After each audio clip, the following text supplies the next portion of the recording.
আমি রনি ভাই শখের খামার থেকে আমি রনি ভাই। কেমন আছেন বন্ধুরা আপনারা সবাই? আলহামদুলিল্লাহ, আশা করি ভালো আছেন, আমিও ভালো আছি। সবসময় ভালো দলেই থাকবেন, ভালো থাকা ভালো, ভালো থাকলে মন ভালো থাকে। তো আসলে গত পর্বে আপনাদের আমি দেখাইছিলাম কাগজি লেবুর চারা।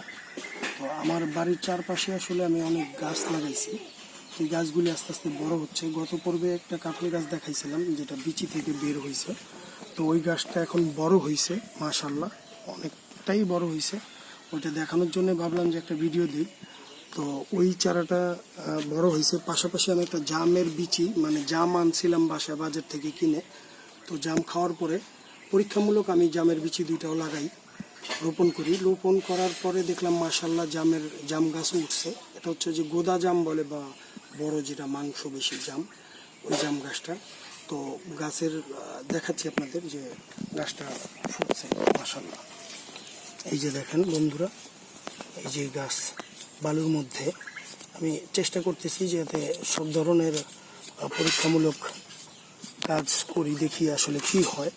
এই যে এটা হচ্ছে জাম গাছ, মোটা বড় জাম বলে যেটারে, এটা পরীক্ষিত।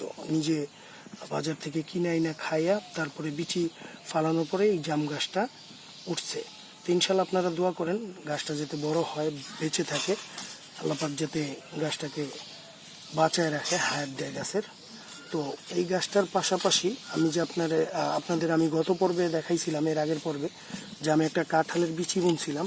ওইখান থেকে কাঁঠালের বীজ থেকে চারা গজাইছে। ওই চারাটা মাশাআল্লাহ এই যে দেখেন বড় হয়েছে আলহামদুলিল্লাহ। এটা আস্তে আস্তে আরও বড় হবে, একসময় ইনশাল্লাহ কাঁঠাল আসবে। তো আল্লাহ পাক বাঁচায় রাখলে ইনশাল্লাহ আপনাদের কাঁঠালের দাওয়াত থাকবে।